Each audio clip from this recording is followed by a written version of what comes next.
देखिए इंटरफेरेंस के न्यूमेरिकल्स पिछली क्लास तक हम लोग लगा रहे थे और इंटरफेरेंस के बाद आपका जो लेसन मिल रहा है जिसके न्यूमेरिकल हमें करने हैं ना, वो लेसन है विवर्तन, प्रकाश का विवर्तन, जिसे आप डिफ्रैक्शन ऑफ लाइट कहते हैं।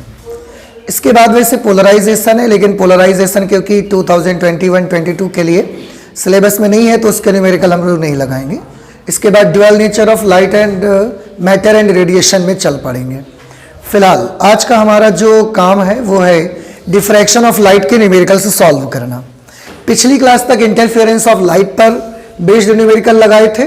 आज से हम लोग स्टार्ट करेंगे डिफ्रैक्शन ऑफ लाइट पर न्यूमेरिकल्स कैसे कैसे बनते हैं और उनको कैसे सॉल्व करेंगे आप, ठीक है।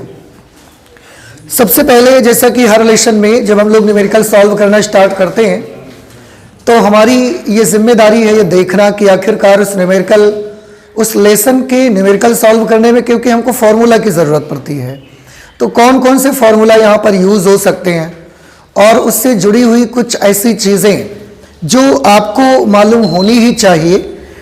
एक वैसे मैंने क्वेश्चन यहाँ लिख रखा है, पर क्योंकि इसमें ज़्यादा फॉर्मूले नहीं है इस लेसन में, इसलिए मैं कहीं पर भी यहाँ बता दूंगा आपको, उन्हें आपको याद रखना है, फिर उससे इरेज करके हम न्यूमेरिकल लगाना शुरू कर देंगे। ठीक, यहाँ देख लेते हैं। मैं ऐसे बता देता हूँ, इसका जो ग्राफ आपको याद होगा जब हमने आपको डिफ्रैक्शन पढ़ाया था विवर्तन के बारे में, तो एक ग्राफ आपको बना के दिया था लास्ट में, डिफ्रैक्शन पैटर्न। जैसे इंटरफेरेंस जब आप पढ़ते हैं तो इंटरफेरेंस का बनाते हैं ना ग्राफ, आप उसमें ऐसा एक पर्दा बनाते हैं, फिर बीच में सेंट्रल ब्राइट था, फिर उसके बाद डार्क 1, ब्राइट 1, डार्क 2, ब्राइट 2, ऐसे बना था। ऐसे हमने डिफ्रैक्शन पैटर्न के लिए भी एक ग्राफ बनाया था। उस ग्राफ से ही हम सारी चीज समझ लेंगे। जरा देख लीजिए ध्यान से। ये मैंने उस पर्दे को जो कि ऐसा लगा था ना, हमने उस पर्दे को ऐसा लगा दिया है, हॉरिजॉन्टल करके यहां पर लगा दिया। अब ध्यान से आप देख सकते हैं, कहीं पर भी मैं इसका मिड पॉइंट ले लेता हूं। ये हाइट से हम हर फ्रिंज की ब्राइटनेस को दिखाएंगे। जो फ्रिंज जितनी ज्यादा ब्राइट बनेगी उसकी हाइट उतनी ज्यादा हम रखेंगे। फिलहाल ग्राफ आपको याद होगा, ये सेंट्रल ब्राइट है, सेंट्रल मैक्सिमा आप बोल सकते हैं। सेंट्रल मैक्सिमा के दोनों तरफ हमको मिनिमा और सब्सिडियरी मैक्सिमास मिलते रहते हैं। सेंट्रल ब्राइट में सबसे ज्यादा ब्राइटनेस हमें मिलती है, तो कुछ इस तरीके का ग्राफ आपको फिलहाल मिला हुआ था। मैं यहां पर ग्राफ बना देता हूं, फिर आपको चीजें ज्यादा याद आएंगी। ऐसा एक ग्राफ बना था,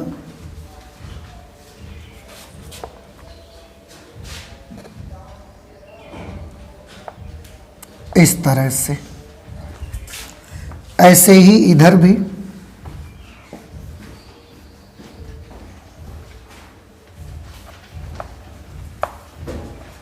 ये डिफ्रैक्शन में आपका ग्राफ बना था, जिसमें ये कहा जाता है सेंट्रल मैक्सिमा, इसको कहते हैं सेंट्रल मैक्सिमा, यानी कि केंद्रीय उच्चिष्ट। केंद्रीय उच्चिष्ट, ये भी उच्चिष्ट हैं, पर इनको कहा जाता है सब्सिडियरी मैक्सिमा। सब्सिडियरी मैक्सिमा, गौड़ उच्चिष्ट वैसे बोलते हैं, और ये भी सब्सिडियरी मैक्सिमा है। मैक्सिमा मतलब जहां पर ब्राइटनेस आपको ज्यादा मिलेगी, और मिनिमा यानी कि जहां पर ब्राइटनेस आपको कम मिलेगी। तो यहां पर ब्राइटनेस देखो हमको कम मिल रही है इन जगहों पर, तो ये सब क्या है, ये सब मिनिमा है, ये सब निम्निष्ठ हैं। ठीक, तो ये वाले जो पॉइंट होते हैं, ये वाले पॉइंट जहां पर ब्राइटनेस मिनिमम होती है, 0 होती है, इन पॉइंट्स को हम बोलते हैं मिनिमा। हिंदी में इनको कहा जाता है निम्निष्ठ। ठीक, इनकी एंगुलर और लीनियर दोनों प्रकार की पोजीशंस रही हैं। उनको आपने पढ़ा हुआ है कि सेंट्रल मैक्सिमा के एक तरफ अगर हम चलना शुरू करें तो ये हमें फर्स्ट मिनिमा मिलता है, सेकंड मिनिमा, थर्ड है, फोर्थ है। ये कितनी डिस्टेंस पर हमको मिलता है, उसके लिए हमने एंगुलर डिस्टेंस भी निकाली है और हमने लीनियर डिस्टेंस भी निकाली है, कोणीय दूरी भी निकाल रखी है और रेखीय दूरी भी निकाल रखी है। इसका जब आपने एक्सपेरिमेंट किया तो ये सिंगल स्लिट एक्सपेरिमेंट है, आपको ध्यान होगा। ये डिफ्रैक्शन के लिए जो एक्सपेरिमेंट होता है वो एक्सपेरिमेंट सिंगल स्लिट एक्सपेरिमेंट रहता है। एकल झिर्री द्वारा प्रकाश का विवर्तन। और जब आप इंटरफेरेंस करते हैं ना उसमें डबल स्लिट, आपने देखा होगा न्यूमेरिकल में लिखा था 2 झिर्रियां, द्विक रेखा छिद्र का प्रयोग। क्यों? क्योंकि इसमें डबल स्लिट एक्सपेरिमेंट था। डिफ्रैक्शन में हम केवल एक स्लिट का ही यूज करते हैं बस।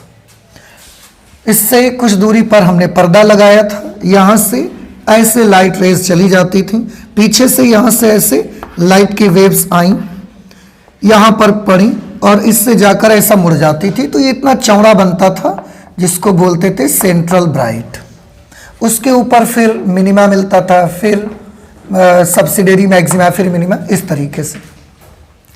यहां पर जो मिनिमा की कंडीशंस होती हैं, हाँ एक चीज देखो, मैं जिस लिए बताने आया था वो भूल रहे हैं। ये जो स्लिट है, स्लिट की चौड़ाई को आपको याद होगा ए से लिखा था हमने शायद। कुछ राइटर लोग इसको स्मॉल ई से भी लिखते हैं, कोई फर्क नहीं पड़ता। आपको स्लिट की चौड़ाई है ये ए, क्या ले रहे हैं यहां पर हम? स्लिट की चौड़ाई।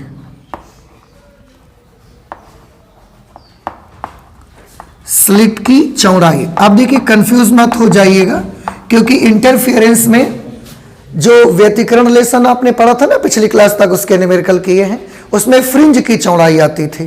तो आप ये कंफ्यूज मत हो जाइएगा कि ये स्लिट की चौड़ाई फ्रिंज की चौड़ाई एक ही है। स्लिट की चौड़ाई अलग है, ये स्लिट है। और वो फ्रिंज की चौड़ाई थी, जो इंटरफेरेंस पैटर्न में फ्रिंजेस बनती हैं उनका विड्थ था उस पर। तो हमारी जो फर्स्ट मिनिमा आपको मिलेगा सेंट्रल मैक्सिमा के किसी भी एक और चलेंगे, चाहे इस तरफ चलें या इस तरफ चलें, ये फर्स्ट मिनिमा आपको मिल रहा है। इसको हमने बोला था first dark point after central. केंद्रीय उच्चिष्ट के बाद पहला डार्क पॉइंट आपको मिलेगा।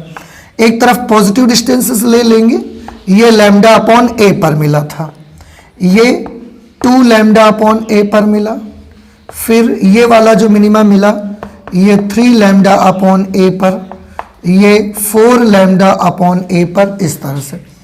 इसी तरह से यहां पर भी माइनस लैम्डा अपॉन ए, -2 लैम्डा अपॉन ए, -3 लैम्डा अपॉन ए, -4 लैम्डा अपॉन ए। ये निम्निष्ठों की कोणीय स्थितियां हैं। देखिए इसको क्या बोलते हैं? निम्निष्ठों की कोणीय स्थितियां। हम अलग से नहीं लिख रहे हैं, ग्राफ में ही सारा कुछ लिख देंगे और वहां से आप उसको समझने की कोशिश करिए। पूरा आप समझ चुके हैं, केवल मुझे आपको बस रिमाइंड कराना है कि क्या था वहां पे। तो ये है, ये सब निम्निष्ठ है, देखो सब डार्क पॉइंट्स हैं और उनकी एंगुलर पोजीशंस मैंने यहां पर बताई है। ठीक है, अच्छा अगर इन्हीं को आपको लीनियर कंडीशंस में बदलना है, इन्हीं को आपको रेखीय दूरियों में बदलना है, एक तो हम ये नापते हैं कि सेंट्रल मैक्सिमा से कितने एंगल पर हमको फर्स्ट निम्निष्ठ मिलेगा। दूसरा हम ये भी, ये तो एंगल नाप लेते हैं यहां पर। दूसरा हम ये भी नाप सकते हैं, अगर सेंट्रल मैक्सिमा पर्दे पर मुझे यहां मिला है, यहां, तो कितनी दूरी पर जाकर के ये मिलेगा मुझे मिनिमा, ये डिस्टेंस भी हम मेजर कर सकते हैं। तो हम एंगल भी नाप सकते हैं और हम चाहें तो पर्दे पर ये वाली लेंथ भी नाप सकते हैं। कोण नाप रहे हैं तो वो एंगुलर पोजीशन है उसकी, और अगर हम डिस्टेंस नाप रहे हैं तो वो लीनियर डिस्टेंस हो गई उसकी। इसी को लीनियर डिस्टेंस में अगर बदलना है तो बहुत ही सिंपल तरीका आपको बताया गया था। स्लिट से पर्दे तक की दूरी कैपिटल डी आपको बताई गई थी, और अगर स्लिट से पर्दे तक की दूरी कैपिटल डी है तो जब भी किसी भी कोणीय डिस्टेंस को, कोई भी एंगुलर आपकी एंगुलर विड्थ है, एंगुलर डिस्टेंस है, उसको अगर आप रेखीय में कन्वर्ट करना चाहते हैं तो बस उसके साथ आपको इस डी का मल्टीप्लाई कर देना है बस। तो अगर हम आपसे पूछेंगे कि निम्निष्ठों की कोणीय स्थितियां बताइए, निम्निष्ठों की कोणीय स्थितियां, तो आप क्या बताएंगे? आप बताएंगे प्लस माइनस लैम्डा अपॉन ए, +-2 लैम्डा अपॉन ए, +-3 लैम्डा अपॉन ए, +-4 लैम्डा अपॉन ए, इस तरह से आप बताएंगे। लेकिन अगर आपसे पूछा जाएगा कि निम्निष्ठों की रेखीय स्थितियां बताइए, तो आप इन्हीं के साथ डी को मल्टीप्लाई करवाते जाइएगा। +- लैम्डा अपॉन ए इंटू डी, कौन सा डी? लेकिन ये स्लिट से पर्दे तक की दूरी, ठीक, प्लस माइनस 2 लैम्डा अपॉन ए इंटू डी। ये प्लस माइनस क्यों लगाते हैं? क्योंकि निम्निष्ठ सेंट्रल मैक्सिमा के दोनों तरफ बनते हैं, एक ही तरफ नहीं बनते। तो एक तरफ की दूरी प्लस में ले रहे हैं, एक तरफ की दूरी माइनस में, इसलिए दोनों चीज एक साथ बोल देते हैं। तीसरे निम्निष्ठ की रेखीय स्थिति क्या होगी? तीसरा निम्निष्ठ प्लस माइनस 3 लैम्डा अपॉन ए इंटू डी। तो एंगुलर को लीनियर में अगर कन्वर्ट करना है तो सीधे सीधे उसमें आपको स्लिट से पर्दे तक की जो दूरी बनेगी उससे मल्टीप्लाई करा देना है, ठीक है। एक तो ये चीज याद रखना है। तो ये हो गई निम्निष्ठों की कोणीय और रेखीय स्थितियां, ठीक है। अब जहां जहां निम्निष्ठ बनेगा, प्रत्येक 2 क्रमागत निम्निष्ठों के बीच में एक उच्चिष्ठ जरूर मिलेगा आपको। अब आप देखिए, एक निम्निष्ठ ये है, उसके बाद क्रमागत अगला निम्निष्ठ ये मिला हमको, पर आप देखिए इसके बीच में यहां पर एक उच्चिष्ठ भी मिल रहा है। ऐसे ही एक निम्निष्ठ ये, एक निम्निष्ठ ये, यहां पर बीच में एक उच्चिष्ठ मिल रहा है। निम्निष्ठ ये, यहां पर बीच में एक उच्चिष्ठ मिल रहा है। हर जगह एक निम्निष्ठ ये, एक निम्निष्ठ ये, यहां बीच में एक उच्चिष्ठ मिल रहा है, देखो। पर ये वाला मैक्सिमा सबसे ज्यादा ब्राइट मिलेगा आपको, इसीलिए इसको बोलते हैं सेंट्रल मैक्सिमा। एक तो बीचों बीच है तो सेंट्रल हो गया, मैक्सिमा है मतलब यहां पर ब्राइटनेस ज्यादा है। यहां पर ये एक मैक्सिमा मिलेगा, एक मैक्सिमा ये मिलेगा, एक मैक्सिमा ये मिलेगा। मैक्सिमा की क्या पोजीशन होती है? बहुत सिंपल है। अगर ये 1 लैम्डा बटे ई है, ये 2 लैम्डा बटे ई है, तो 1 और 2 के बीच में क्या पड़ता है? 1.5। तो ये मैक्सिमा की पोजीशन आ गई आपकी 3 लैम्डा अपॉन ए, 3/2 लैम्डा अपॉन ए। 1.5 का मतलब 3/2। ऐसे ही 2 और 3 के बीच में कौन पड़ेगा? 2.5। 2.5 का मतलब +5/2 लैम्डा अपॉन ए। ऐसे यहां पर क्या पड़ेगा? 3 और 4 के बीच में 3.5, तो +7/2 लैम्डा अपॉन ए। ये उच्चिष्ठों की कंडीशंस हैं। उच्चिष्ठ यहां पर तो 0, ये उच्चिष्ठ क्या कंडीशन क्या मिलेगी? -3/2 लैम्डा अपॉन ए, -5/2 लैम्डा अपॉन ए, -7/2 लैम्डा अपॉन ए। ये उच्चिष्ठों की कोणीय स्थितियां हैं, कोणीय एंगुलर। अगर इनको आपको रेखीय स्थितियों में कन्वर्ट करना है तो फिर से एक बार आपको सारी कोणीय स्थितियों में क्या करना पड़ेगा? कैपिटल डी से मल्टीप्लाई करवाना पड़ेगा। अगर हम आपसे पूछेंगे कि प्रथम उच्चिष्ठ की कोणीय स्थिति बताइए, प्रथम उच्चिष्ठ की कोणीय स्थिति, प्रथम और उच्चिष्ठ, निम्निष्ठ नहीं पूछ रहे हैं। पहला उच्चिष्ठ यहां मिल रहा है आपको, ये तो केंद्रीय उच्चिष्ठ है, ये पहला उच्चिष्ठ है।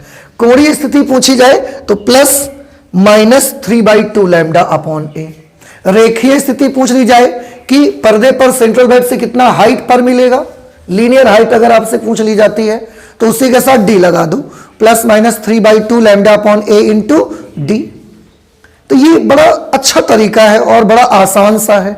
जब आपको डिफ्रैक्शन पढ़ाया गया उस समय भी आपको सारी चीजें डिटेल में एक्सप्लेन की गई हैं, और अगर वहां पर आपने डिटेल में समझा तो यहां पर थोड़ी सी मेहनत से आपको ये सारी चीजें याद आ जानी चाहिए। तो ये तो हो गया निम्निष्ठ और उच्चिष्ठ की कोणीय और रेखीय ऊंचाइयां या उनकी पोजीशंस। एक बहुत ज्यादा यूज होने वाला फॉर्मूला यहां पर रहेगा आपका, यहां से यहां तक केंद्रीय उच्चिष्ठ कहलाता है। देखिए पूरा इतना ज्यादा हिस्सा ब्राइट है, ये कितना चौड़ा होगा, जिसको हम कोणीय भी निकाल सकते हैं और रेखीय भी निकाल सकते हैं। तो इसको आता है कि केंद्रीय उच्चिष्ठ की कोणीय चौड़ाई बताइए। केंद्रीय उच्चिष्ठ की कोणीय चौड़ाई देखिए, इस पर बड़े न्यूमेरिकल होते हैं। केंद्रीय उच्चिष्ठ की कोणीय चौड़ाई, केंद्रीय उच्चिष्ठ की कोणीय चौड़ाई कितनी होगी? ध्यान से देखिएगा, ये -λ/a से इधर से +λ/a तक पूरा फैला हुआ है। ये आप यूं समझ लें, यहां से ये भी λ/a, ये भी λ/a, तो टोटल इसकी कोणीय चौड़ाई हो गई 2 λ/a। ये कोणीय चौड़ाई है। अगर कोई केंद्रीय उच्चिष्ट की रेखीय चौड़ाई पूछ ले, फिर वही तरीका, कैपिटल डी से मल्टीप्लाई कर दो, स्लिट से पर्दे का जो डिस्टेंस है ना उससे आप मल्टीप्लाई करवा दो इसमें, बस। तो कोणीय आप एक कोई पैटर्न याद कर लीजिए, जैसे एंगुलर का याद कर लो या एंगुलर का ही याद कर लो, बेशक ज्यादा आसान रहता है। और उसमें जब भी आपको लगे कि रेखीय पूछा जा रहा है या लीनियर हाइट की कोई बात आ रही है, तो बस उसी एंगुलर विड्थ में आप कैपिटल डी से मल्टीप्लाई करवाते जाइए, कोई प्रॉब्लम नहीं है, आता जाएगा आंसर आपका। तो ये, हाँ, ये क्योंकि एंगल होता है इसलिए इसका यूनिट रेडियन रहा करता है, रेडियन। इसको हम लोग रेडियन में मेजर करते हैं। एंगल होता है ना, तो जब मात्रक लिखिएगा एंगल वाली किसी चीज का तो रेडियन लिखिएगा, और अगर लीनियर हाइट निकाल रहे हैं, ऊंचाई निकाल रहे हैं, रेखीय दूरी पता लगा रहे हैं, तो उस समय हम मीटर लिख सकते हैं फिर, ठीक है। पर अगर एंगल डायरेक्टली आपने सॉल्व करके निकाला है तो वो यूनिट रेडियन में दिया जाएगा फिर तो, ठीक है। और क्या बचा? और तो मुझे लगता है नहीं, बस ये छोटी छोटी चीजें याद रखनी है कि जो पहला निम्निष्ठ बनता है वहां पर स्लिट से जो ये वेव्स जाती हैं, जो ये वेव्स जाती हैं उनके बीच में कितना पथांतर होता है? पथांतर 1 लैम्डा का पथांतर होता है पहले निम्निष्ठ पर, दूसरे पर 2 लैम्डा, तीसरे पर 3 लैम्डा, चौथे पर 4 लैम्डा। पथांतर की मैं बात कर रहा हूं। पहला जो उच्चिष्ट होगा वहां पर जो तरंगे पहुंच रही हैं स्लिट के दोनों सिरों से, उनके बीच पथांतर क्या होगा? 3/2 लैम्डा, 3/2 लैम्डा। तभी तो जब एक्सप्लेन करने के लिए आपको समझाया जाता था तो बताया जाता था कि अगर पहला उच्चिष्ट जो वहां पर मिला आपको, अगर वहां पथांतर 3/2 लैम्डा है तो पूरे स्लिट की चौड़ाई को 3 बराबर बराबर भागों में बांट लीजिए, λ/2, λ/2, λ/2। पहले λ/2 वाले हिस्से से दूसरे λ/2 वाले हिस्से की सारी तरंग एक दूसरे को कैंसिल कर देंगी, पर तीसरे λ/2 हिस्से की तरंग किसी से कैंसिल नहीं होगी, वो वहां पहुंच जाएगी। आपको अगर डिटेल देखनी है तो फिर से आप उस वीडियो को निकाल के देखिए जहां पर इसका पूरा डिटेल्ड एक्सप्लेनेशन आपको समझाया गया है। आज क्योंकि हम केवल न्यूमेरिकल सॉल्व करना चाहते हैं तो हम सिर्फ और सिर्फ फॉर्मूले पर ही चर्चा करेंगे, ठीक है। आपको समझना है कि क्यों ऐसा हो जाता है तो वहां से आप देखिए जा करके। फिलहाल क्योंकि एक चीज आपको ध्यान रहनी चाहिए, न्यूमेरिकल्स में कभी यूज हो भी सकती है, नहीं भी हो सकती है। देखिए, कंफर्म नहीं है कि होगा, जरूरत पड़ भी सकती है। फिलहाल अगर इतना आपने तैयार कर रखा है, इतना सब कुछ ध्यान है, तो कोई जरूरत नहीं है, फिर बड़ा आसानी से न्यूमेरिकल लगेंगे। ज्यादा न्यूमेरिकल ही नहीं बनते इस पर, थोड़े बहुत न्यूमेरिकल लगाने हम लोगों को इस पर बेस्ड।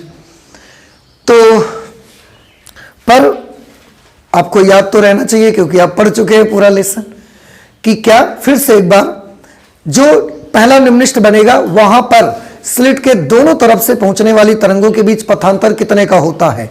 1 लैम्डा। दूसरे निम्निष्ठ पर पहुंचने वाली तरंगों के बीच पथांतर 2 लैम्डा, 3 लैम्डा, 4 लैम्डा। ये निम्निष्ठों की बात कर रहे हैं। जो उच्चिष्ट मिलते हैं वहां पर जो तरंगे पहुंच रहे हैं उनके बीच का पथांतर क्या होता है? 3/2 लैम्डा, 1.5, 5/2 लैम्डा, 7/2 लैम्डा। अगर ये याद है ना आपको, तो पथांतर पूछे जाने पर, किसी का पथांतर पूछे जाने पर नीचे का ए हटा देना, बस, ठीक है, वही पथांतर है, ठीक है। और इसका एक कैलकुलेशन जब हम कर रहे थे तो एक कैलकुलेशन इसका आया हुआ था, a sine theta is equal to ±m lambda. याद होगा आपको, जरूरत पड़ने पर हम इसको भी यूज कर सकते हैं। जहां ए क्या चीज है? ए है स्लिट की चौड़ाई, थीटा है सेंट्रल राइट से कितना कोणीय ऊंचाई पर, ये हमको मिला है, एंगुलर हाइट है। एम का मतलब कौन से निम्निष्ठ की आप बात कर रहे हैं? पहला निम्निष्ठ है, दूसरा निम्निष्ठ है, तीसरा निम्निष्ठ है। निम्निष्ठ का नंबर देगा हमको एम जो होगा। अगर फर्स्ट मिनिमा है तो हम एम की जगह 1 लिख देंगे, द्वितीय निम्निष्ठ है तो एम की जगह 2 लिख देंगे, तीसरा निम्निष्ठ है तो एम की जगह 3 लिख देंगे। लैम्डा लाइट का वेवलेंथ है जो लाइट आप यहां पर यूज कर रहे हो। फिर से ए क्या चीज है? स्लिट की चौड़ाई, कि कितनी चौड़ी आपने स्लिट लगाई हुई है।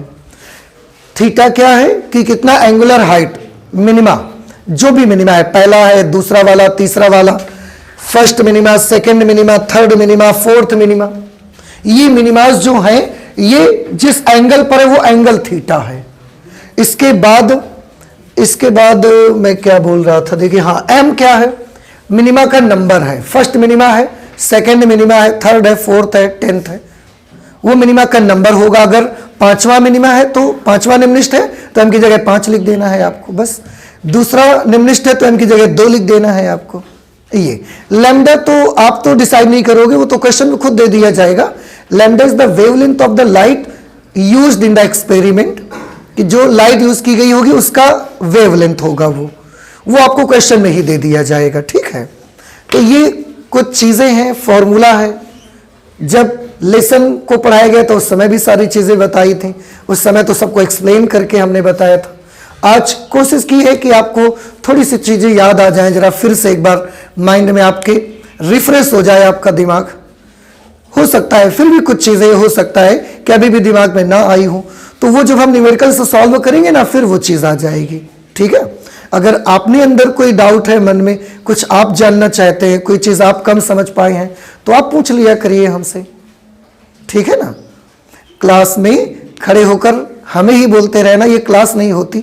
आप भी कुछ पूछिए, कुछ हम भी बताते हैं, ये क्लास होती है, ठीक है। ओके, तो अगर आपको कोई डाउट है तो आप भी पूछ लीजिए, नहीं तो हम इसको हटाते हैं और ये 2 न्यूमेरिकल देखिए लिखे हुए हैं। सबसे पहले इनको स्टार्ट करते हैं सॉल्व करना यहां से, ठीक है। प्लीज आप नोट कर लीजिए जल्दी से। पहला न्यूमेरिकल मैंने लिख रखा है यहां पर, 6000 एंगस्ट्रॉम तरंग दैर्ध्य का प्रकाश 3 × 10⁻⁴ सेंटीमीटर चौड़ी झिर्री पर, झिर्री मतलब वही स्लिट, ठीक है ना। अंग्रेजी में स्लिट कहते हैं, हिंदी में झिर्री, क्योंकि मैंने बताया था कितनी पतली होती है कि हो सकता है आप अगर देखने जाओ तो आपको दिखे तक ना, इतनी पतली होती है। कैसे, जैसे बायोलॉजी के एक स्लाइड लिया हमने और उसमें हमने काला पेंट लगा दिया एक तरफ और ब्लेड ले लिया, ब्लेड आप देखते होंगे ब्लेड की कितनी पतली सी एकदम धार होती है, सीधा लगा के ब्लेड धार वाला जो हिस्सा रहेगा उसको लगा के बस ऐसा चीरा लगा देना है। आपको पेंट चढ़ी थी, चिपक गई पेंट, और पेंट में जब आपने ऐसा चीरा लगा दिया, कितना सकरा वो बनेगा, उसमें जो पेंट कट जाएगी वहां से, वो कितनी सकरी बनेगी, उतनी सकरी स्लिट होती है, इसलिए उसको झिल्ली कह देते हैं, ठीक है। ओके, तो 6000 एंगस्ट्रॉम तरंग दैर्ध्य का प्रकाश है, 3 × 10⁻⁴ सेंटीमीटर चौड़ी झिर्री पर अभिलंबवत पड़ता है। तृतीय निम्नलिखित की कोणीय स्थिति तथा केंद्रीय उच्चिष्ट की कोणीय चौड़ाई की गणना करें। आसान बहुत होते हैं न्यूमेरिकल, देखिए कितने जल्दी से लग जाएगा। 6000 एंगस्ट्रॉम तरंग दैर्ध्य का प्रकाश, आप समझते हैं तरंग दैर्ध्य को लैम्डा से लिखेंगे और इसको मीटर में अगर कन्वर्ट करेंगे तो 6 × 10⁻⁷ मीटर, इतनी सेंटीमीटर चौड़ी है झिर्री। झिर्री की चौड़ाई को किससे प्रदर्शित करेंगे आप, ए से करेंगे, तो a = 3 × 10⁻⁴ centimetre. We want to convert this slit width into metre, centimetre में है, मीटर में कन्वर्ट करेंगे 10⁻⁻² का गुणा करवाना पड़ेगा। इस तरह से a की वैल्यू बन जाएगी 3 × 10⁻⁻6 मीटर बन जाएगा। ये लैम्डा हो गया, ये a हो गया। तृतीय निम्नलिखित की कोणीय चौड़ाई, कोणीय स्थिति आपको मालूम करनी है और उसके बाद केंद्रीय उच्चिष्ट की कोणीय चौड़ाई भी मालूम करनी है। बस इतनी सी जानकारी दी गई है। अब हम पहला पार्ट लेते हैं, तृतीय निम्नलिखित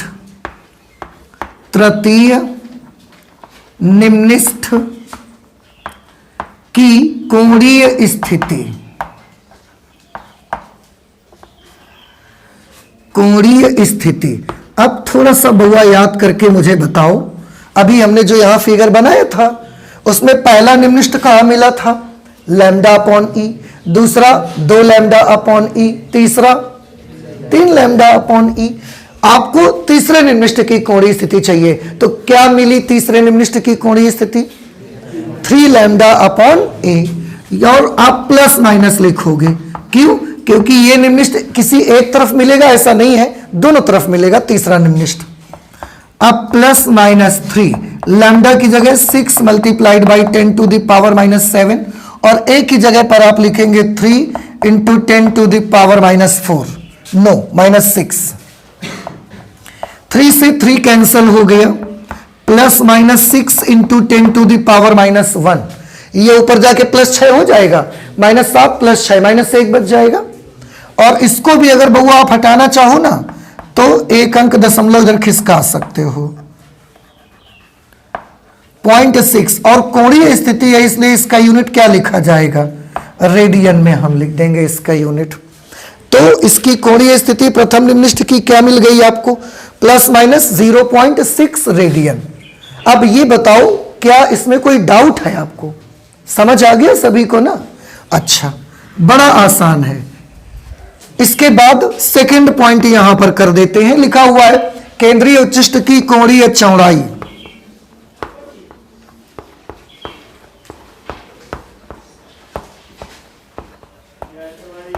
केंद्रीय उच्चिष्ट की कोणीय चौड़ाई। अब ये बताइए, इसके बारे में हमने यहां लिखा था, जो सेंट्रल ब्राइट है, इतना चौड़ा सेंट्रल ब्राइट बना था, उसकी एंगुलर विड्थ कितनी आती है, 2 λ/a, 2 λ/a। ठीक है, देखिए 2 की जगह 2 लिख देंगे, लैम्डा की जगह पर 6 इंटू 10 टू द पावर -7, और a की जगह पर a की value 3 into 10 to the power -6, 3 into 10 to the power -6, 3 दूना 6। देखो बउआ, ये 2 दूना 4 बन गया, और ये ऊपर गया तो +6 हुआ, -1 आ गई पावर। जो 10 की घात -1 बची उसकी वजह से दशमलव लग जाएगा 4 में, तो ये आ जाएगा 0.4 रेडियन। तो केंद्रीय उच्चिष्ट जो होगा उसकी कोणीय चौड़ाई आएगी 0.4 रेडियन, और जो तीसरा निम्निष्ठ होगा उसकी कोणीय स्थिति आएगी ±0.6 रेडियन। ठीक है ना? अब देखो इसमें ± लगेगा, इसमें नहीं लगेगा, क्यों? क्योंकि ये तीसरा निम्निष्ठ था, ये सेंट्रल मैक्सिमा के राइट में भी था और सेंट्रल मैक्सिमा के लेफ्ट में भी था, पर केंद्रीय उच्चिष्ट तो बिल्कुल बीचों बीच है ना, तो इसके लिए हम ± की आवश्यकता नहीं है आपको। इतना चौड़ा, इतने रेडियन चौड़ाई का रहेगा सेंट्रल मैक्सिमा आपका। बउआ हो, समझ आया बेटा आपको? नहीं आया समझ में? ठीक है, अगला सेकंड नंबर पे आ जाते हैं। पर्दे को एक पतली स्लिट से 2 मीटर दूर रख दिया हमने, एक पर्दा लगाया, पतली स्लिट लगाई, ये हमने एक पतली सी स्लिट लगाई, यहां पर्दा लगा दिया, यहां से 2 मीटर दूर हमने पर्दा रख दिया। जो सिंगल स्लिट है वहां से 2 मीटर डिस्टेंस पर पर्दा रखा गया है। स्लिट की चौड़ाई ज्ञात करिए। आज इस क्वेश्चन में स्लिट की चौड़ाई ही ज्ञात करनी है। स्लिट की चौड़ाई को किससे प्रदर्शित करते हो आप? स्मॉल a से। तो हम क्या करेंगे, स्मॉल a बराबर क्वेश्चन मार्क कर दिया। ज्ञात कीजिए यदि, अब बहुत ध्यान से समझने की जरूरत है, यदि प्रथम अदीप्त फ्रिंज केंद्रीय दीप्त फ्रिंज के दोनों ओर 5 मिलीमीटर दूरी पर बनती है। पहली अदीप्त, अदीप्त मतलब डार्क पॉइंट, केंद्रीय फ्रिंज के दोनों ओर 5 मिलीमीटर डिस्टेंस पर बनती है। ये सेंट्रल मैक्सिमा है। सेंट्रल मैक्सिमा के इधर भी और इधर भी, इधर भी 5 मिलीमीटर डिस्टेंस पर, इधर भी 5 मिलीमीटर डिस्टेंस पर ये डार्क पॉइंट हमको मिलता है, डार्क पॉइंट। अब ये क्योंकि फर्स्ट डार्क है तो जरूर ऐसे ये वेव्स गई होंगी इस तरीके से। समझ में आ रहा है आपको? अच्छा, की दूरी पर बनती हैं, जबकि तरंग दैर्घ्य लैम्डा का मान ये हम नोट कर लेते हैं। लैम्डा की वैल्यू है 5 × 10⁻⁻⁷ -7 मीटर की समतल तरंगें स्लिट पर डाली जाती हैं या आपतित होती हैं। फिर से, हम जब इस स्लिट पर इतनी वेवलेंथ की एक प्लेन वेव फ्रंट इस पर डालते हैं, समतल तरंगाग्र इस पर डालते हैं, तो हम क्या देखते हैं कि जो ये सेंट्रल मैक्सिमा है इसके दोनों तरफ 5 मिलीमीटर इधर और 5 मिलीमीटर इधर पर हमको फर्स्ट मिनिमा मिलते हैं। अब आपको यह पता लगाना है कि स्लिट की चौड़ाई कितनी होगी। अब देखो कितना अच्छा है, आपने फिगर भले ही एक रफ फिगर बनाया लेकिन बहुत कुछ बोलता है, बहुत कुछ समझा देता है आपको। फिगर नहीं बनाते तो हो सकता है मेरे लिए सोचना थोड़ा सा डिफिकल्ट होता, पर फिगर बन जाने से कितना इजी हो गया हम आपको बता सकते हैं। ध्यान से देखो बउआ, ये सेंट्रल मैक्सिमा, इधर फर्स्ट मिनिमा, इधर भी इसका फर्स्ट मिनिमा है। टोटल यहां से यहां तक का डिस्टेंस कितना हुआ? 10 मिलीमीटर। 5 मिलीमीटर इधर, 5 मिलीमीटर इधर, तो यहां से लेकर यहां तक का टोटल डिस्टेंस क्या है? 10 मिलीमीटर। और चित्र देखकर सोचिए, आपको नहीं लगता कि यह केंद्रीय उच्चिष्ट की रेखीय चौड़ाई है? यहां से यहां तक केंद्रीय उच्चिष्ट ही तो होता है, और ये लीनियर, क्योंकि एंगल नहीं है, ये लीनियर हाइट है। टोटल कितनी हो गई? 10 मिलीमीटर। तो आज बातों बातों में ही, भले ही उन्होंने डायरेक्टली नहीं बोला, पर घुमा फिरा के उन्होंने कोशिश क्या किया है देने का, केंद्रीय उच्चिष्ट की रेखीय चौड़ाई उन्होंने दी है हमको 10 मिलीमीटर। तो इसको हम नोट कर लेते हैं। क्या ये बात आपको समझ में आई कि नहीं आई? भाई आ रही है ना समझ में? भाई ये क्या होता है? केंद्रीय उच्चिष्ट होता है। अब ये टोटल 10 मिलीमीटर का है और लाइन में है तो रेखीय चौड़ाई हो गई। तो ये हमें केंद्रीय उच्चिष्ट की रेखीय चौड़ाई दी गई है। केंद्रीय उच्चिष्ट की रेखीय चौड़ाई 10 मिलीमीटर दी गई है। मिलीमीटर को मीटर में बदलेंगे तो 10 multiplied by 10 to the power -3 कर देंगे। और अब क्या आप मुझे बता सकते हो कि केंद्रीय उच्चिष्ट की रेखीय चौड़ाई उन्होंने तो दी है, अच्छी बात है, पर हमारे पास भी तो एक फॉर्मूला है केंद्रीय उच्चिष्ट की रेखीय चौड़ाई का, तो उनको उनका देने दीजिए, हम अपना यूज कर लेते हैं फॉर्मूला, ठीक है ना? तो हमारे पास केंद्रीय उच्चिष्ट की रेखीय चौड़ाई का जो फॉर्मूला है वो क्या है? केंद्रीय उच्चिष्ट की कोणीय चौड़ाई का फॉर्मूला क्या है? 2 लैम्डा अपॉन a, ये कोणीय चौड़ाई का फॉर्मूला है। अगर रेखी में बदलना है तो उसी में क्या कर दीजिए आप? d से मल्टीप्लाई कर दीजिए बस। 2 lambda upon a into D, ठीक है ना? अच्छा d दिया है पर हमने नोट नहीं किया है। d की वैल्यू हमको दी है 2 मीटर, स्लिट से पर्दे की दूरी।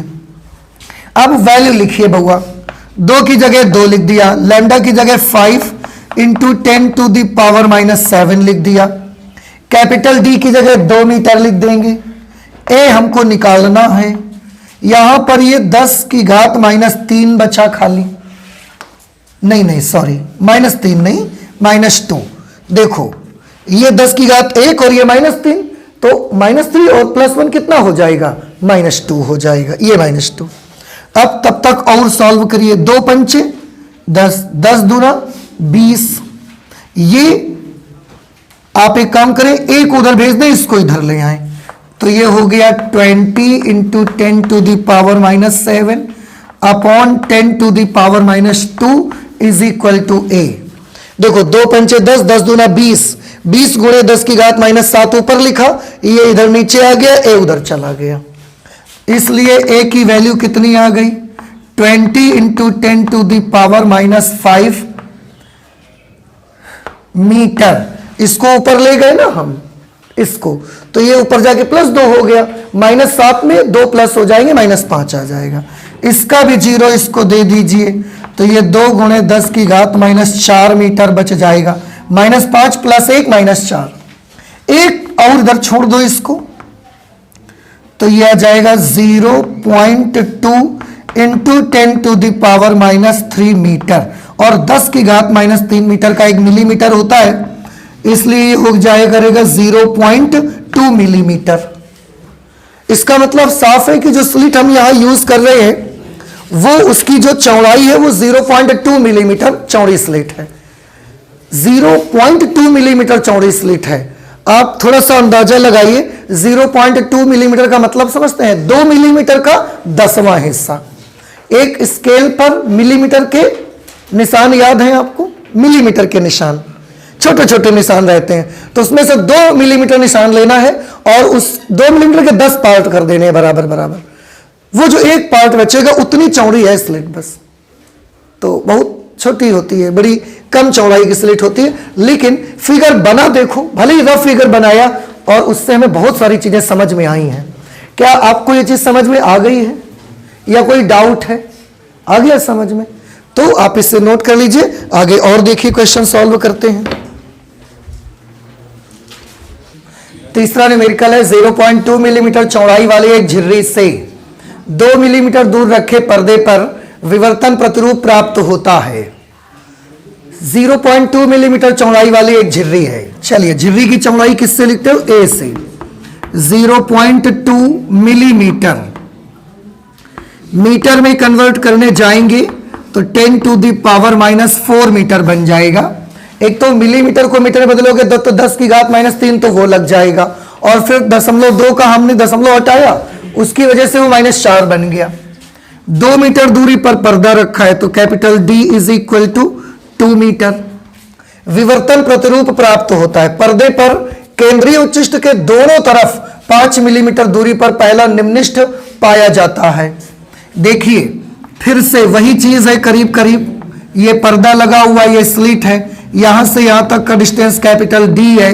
ये वेव्स ऐसे जाती हैं। ये अगर सेंट्रल मैक्सिमा है तो सेंट्रल मैक्सिमा के दोनों तरफ इधर भी और इधर भी 5 मिलीमीटर इधर और 5 मिलीमीटर इधर की तरफ हमको पहला निम्निष्ठ मिलता है। देखो उसने साफ लिखा है, पर्दे पर केंद्रीय उच्चिष्ट के दोनों ओर 5 मिलीमीटर दूरी पर पहला निम्निष्ठ पाया जाता है। अगर केंद्रीय उच्चिष्ट से 5 मिलीमीटर दूरी पर दोनों तरफ पहला निम्निष्ठ मिलता है तो इससे हमको एक बात तो क्लियर हो गई है, इस यहां से यहां तक क्या है केंद्रीय उच्चिष्ट, और केंद्रीय उच्चिष्ट की रेखीय चौड़ाई कितनी मिल रही है आपको? 5 5 10 मिलीमीटर मिल रही है केंद्रीय उच्चिष्ट की रेखीय चौड़ाई। एक चीज तो हमको क्लियर हो गई, प्रकाश की तरंग दैर्ध्य की आपको गणना करनी है। लैम्डा बराबर क्वेश्चन मार्क, बस यहीं से शुरुआत कर देंगे। केंद्रीय उच्चिष्ट की रेखीय चौड़ाई,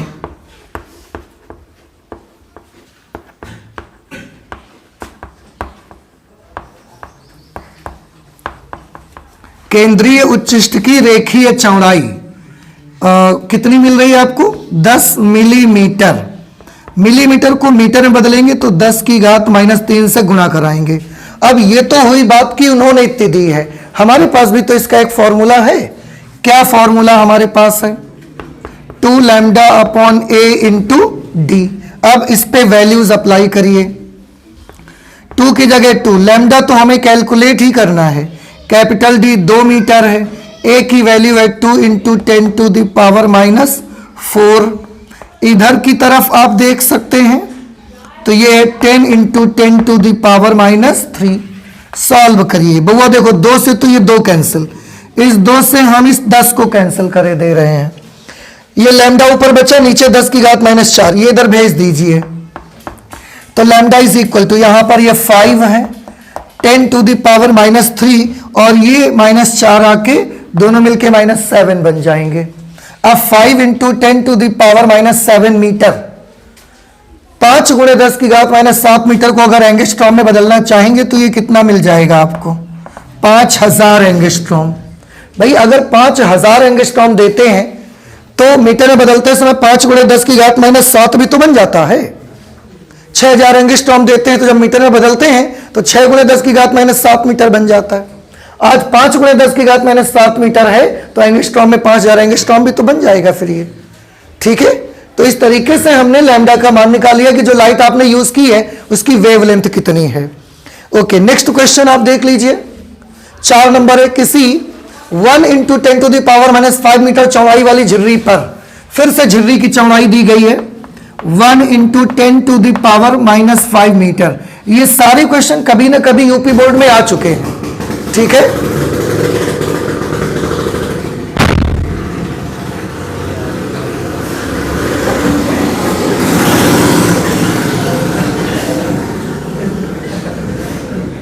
ये हवाई जहाज की तरह आवाज आ रही है। चलिए खैर, तो ये स्लिट की चौड़ाई दी गई है 1 into 10 to the power -5 metre. चौड़ाई वाली झिर्री पर 6000 एंगस्ट्रॉम का प्रकाश अभिलंबवत पड़ रहा है।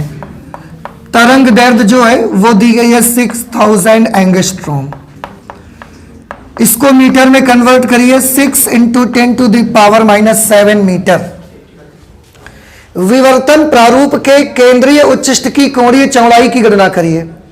जो विवर्तन प्रारूप बनेगा, जो डिफ्रैक्शन पैटर्न बनेगा, उसमें जो केंद्रीय उच्चिष्ट है उसके कोणीय चौड़ाई की गणना करिए। तो बस इतनी ही चीजें जरूरत है मुझे। केंद्रीय उच्चिष्ट की कोणीय चौड़ाई, केंद्रीय उच्चिष्ट की कोणीय चौड़ाई, केंद्रीय उच्चिष्ट की कोणीय चौड़ाई क्या फॉर्मूला होगा? 2 लैम्डा अपॉन ए। 2 लैम्डा की जगह 6 गुणे 10 की घात -7 और ए की जगह पर 1 × 10 to the power -5, क्योंकि ये मीटर में ही है इसलिए हमने उसको चेंज नहीं किया। फिर ये 2 6 12 × 10 to the power -7 है, ये -5 ऊपर जाके +5 हो जाएगा, तो -7 + 5 -2 और इतने मीटर। ये 2 अंक दशमलव इधर खिसक जाएगा तो 0.12 मीटर आ जाएगा ये। ठीक है, इस तरह से ये हमको मिल गया केंद्रीय उच्चिष्ट की कोणीय चौड़ाई। ओ आई एम सॉरी, ये तो एंगल है, कोणीय चौड़ाई है ना। तो कोणीय चौड़ाई को तो हमने आपको पहले भी बोला था कि यूनिट क्या हुआ करेगा, रेडियन यूनिट हुआ करेगा। ठीक है ना, ये बहुत याद रखिएगा, नहीं तो आधा मार्क आपका यूनिट का कैंसिल हो जाएगा। जैसे 2 नंबर का क्वेश्चन है तो फिर आपको 1.5 मिलेगा। ठीक है, 2 का है तो 1.5 मिलेगा, आधा क्योंकि कट जाएगा। आधा का मतलब जितने का क्वेश्चन होगा उसका आधा नहीं, आधा नंबर। ठीक है, ओके। तो ये 4 नंबर क्वेश्चन कर लिया हमने। आप प्लीज जल्दी से नोट कर लीजिए, इसके बाद और कर लेते हैं। क्वेश्चन नंबर 5 में है, किसी 2 × 10 की घात -5 मीटर चौड़ी स्लिट पर स्लिट की चौड़ाई ए से लिखेंगे 2 × 10 to the power -5 metre. 5000 angstrom तरंग दैर्ध्य का प्रकाश अभिलंबवत पड़ रहा है। प्रकाश की तरंग दैर्ध्य दी गई है 5000 एंगस्ट्रॉम। मीटर में कन्वर्ट करेंगे 5 × 10 to the power -7 मीटर पड़ रहा है। विवर्तन प्रारूप में प्रथम निम्निष्ठ केंद्रीय उच्चिष्ट से कितनी कोणीय चौड़ाई पर स्थित होगा? जो पहला निम्निष्ठ मिलेगा वो केंद्रीय चौड़ाई से कितनी कोणीय स्थिति, कितनी कोणीय दूरी पर आपको मिलेगा वो पता लगाना है। प्रथम निम्निष्ठ केंद्रीय उच्चिष्ट से कितनी कोणीय चौड़ाई पर मिलेगा? केंद्रीय उच्चिष्ट की कोणीय चौड़ाई की भी गणना करिए। अब सबसे पहले पहला क्वेश्चन का जवाब निकालते हैं। प्रथम निम्निष्ठ की केंद्रीय उच्चिष्ट की कोणीय चौड़ाई, देखो ऐसे लिखेंगे इसको, केंद्रीय उच्चिष्ट से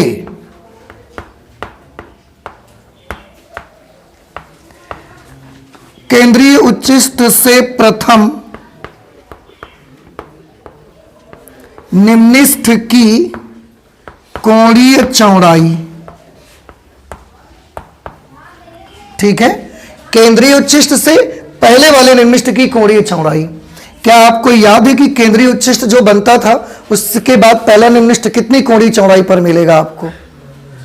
± लैम्डा अपॉन ए, दोनों तरफ मिलेगा ना, ± लैम्डा अपॉन ए। ± लैम्डा की जगह पर 5 × 10 to the power -7 और ए की जगह पर 2 × 10 to the power -5। सॉल्व कर लीजिए तो ±2 से 5 को कैंसिल कर देंगे, 2.5 × 10 to the power -2, क्योंकि जब ये ऊपर जाएगा तो -7 + 5 -2 बन जाएगा। इतने मीटर, नहीं सॉरी, कोणीय चौड़ाई है ना, तो फिर रेडियन। रेखीय चौड़ाई होती तो मीटर, ये रेडियन। समझ आ रहा है आपको? तो ये आपका एक जवाब यहां से आ गया। एक और आपको आंसर पता लगाना है, केंद्रीय उच्चिष्ट की कोणीय चौड़ाई भी ज्ञात करिए। एक आंसर आपको मिल गया। अब केंद्रीय उच्चिष्ट की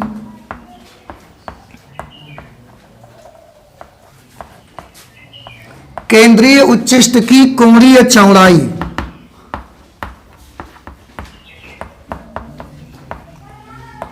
केंद्रीय उच्चिष्ट की कोणीय चौड़ाई, इसके लिए क्या फॉर्मूला था?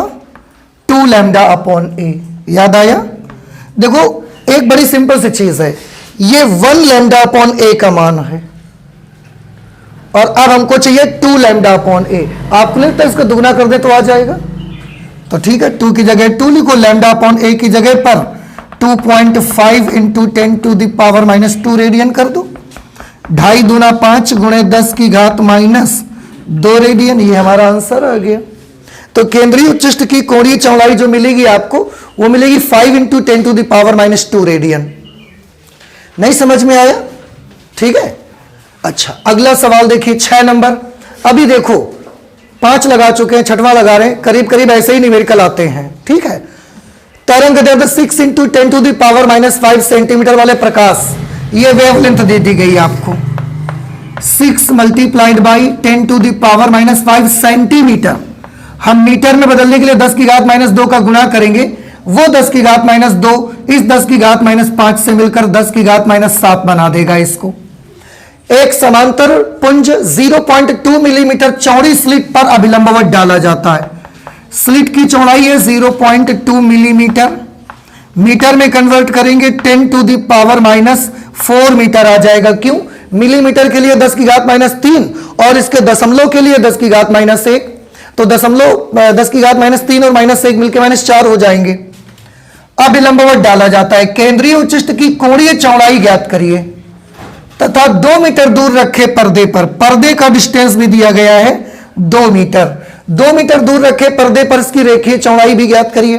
तो हम पहले निकालेंगे केंद्रीय उच्चिष्ट की कोणीय चौड़ाई।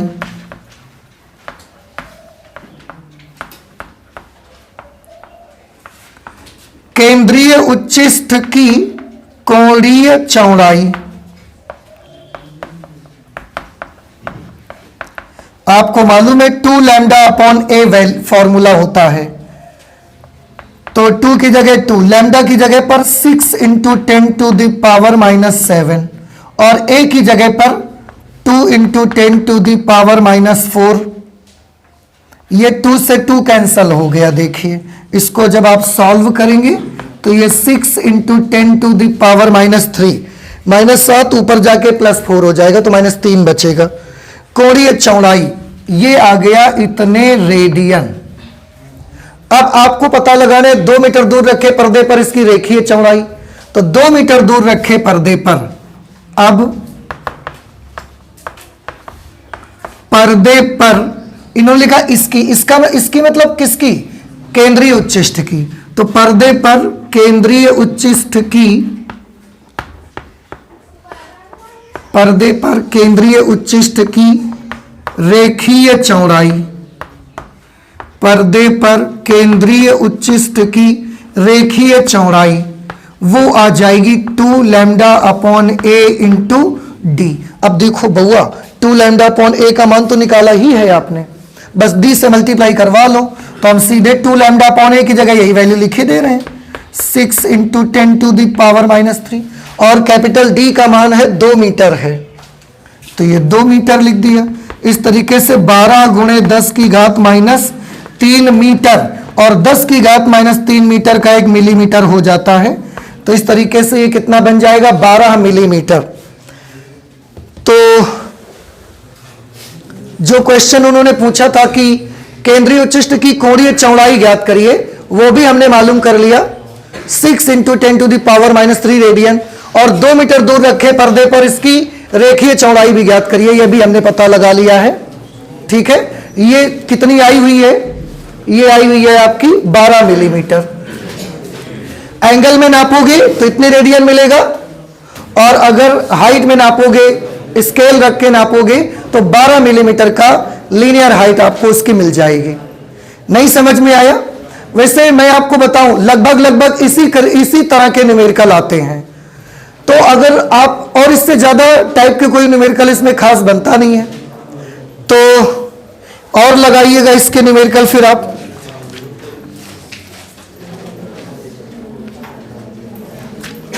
एक दिन और लगा लेते हैं, ठीक है, तो थोड़ा सा प्रैक्टिस हो जाए जरा। अगर जो नहीं मिले हैं उस तरीके के न्यूमेरिकल मिल जाएं तो आज 6 न्यूमेरिकल लगा लिए हैं, बाकी के न्यूमेरिकल्स हम लोग सॉल्व करेंगे अगली क्लास पर। और उस समय जो न्यूमेरिकल अभी तक नहीं मिले हैं वो भी मिल जाएंगे अगर आने होंगे तो। और अगर इसी तरह के न्यूमेरिकल आ रहे होंगे तो बढ़ जाएंगे अगले लेसन पर फिर हम लोग, ठीक है। और मेहनत जरूर करते रहिए भैया। आप देखिए, अरे सुन लिया करिए भैया। देखो एग्जाम डेट आपकी आ ही गई है। क्या है एग्जाम डेट? 24 मार्च। आज कितनी तारीख है? आज 10 मार्च है। 24 मार्च है, मतलब सिर्फ आपके पास 12-13 दिनों का मौका है। इसलिए मेहनत में कोई कमी मत करिए। जो भी जहां से मिलता है उसको पुराना रिवाइज करते रहिए और एग्जाम की तैयारी आप लगातार करते रहें। और मैं रोज बोलता हूं, डरने की आवश्यकता नहीं है, बहुत आसान सब कुछ होता है, बस तैयारी आपकी पूरी होनी चाहिए, ठीक है। और देखिए पीछे एक लाइन लिखी है, बड़ी अच्छी लग रही है, अगर आपको अच्छा लगे तो पढ़ देते हैं हम। देख लीजिए लिखा क्या है। लिखा हुआ है कि अब कब, जब आपके एग्जाम की डेट आ चुकी है और आपको तैयारी करने की बहुत ज्यादा जरूरत है, आपको माइंड को अपने कंसंट्रेशन में रखने की बहुत ज्यादा जरूरत है। लिखा है अब मेहनत के अलावा कोई काम नहीं। अब मेहनत के अलावा कोई काम नहीं, और जब तक यमराज ना आ जाए तब तक इस जीवन में आराम नहीं। आप भी बोल दीजिए, यह प्रकार का प्रण है। बोलिए, जब तक मेहनत के अब मेहनत के अलावा कोई काम नहीं। बोलिए जल्दी से, अब मेहनत के अलावा कोई काम नहीं, और जब तक यमराज ना आ जाए तब तक आराम नहीं, ठीक है। इसलिए मेहनत लगातार करिए। एग्जाम आपको देना है, 24 तारीख से आपके एग्जाम है और बहुत अच्छा होगा, देखिएगा। तो आज इतना ही रखते हैं, चलते हैं, मिलते हैं अगली क्लास में। Thank you.